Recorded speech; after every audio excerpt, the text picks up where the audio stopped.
TATE и орбитал Automatic TIG welding машин – это будущее сварочных технологий, используемых в нефтяной, газовой, химической и ядерной энергетике.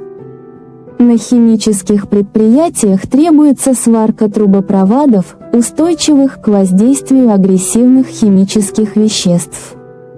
Наша машина обеспечивает прочность и надежность соединений даже в самых сложных условиях. Благодаря автоматической настройке параметров сварки, пользователи могут легко адаптировать процесс под разные материалы и толщину труб. Это значительно снижает время простоя и повышает производительность. Мы – производители, предоставляющие услуги OEM, ODM для вашего бизнеса.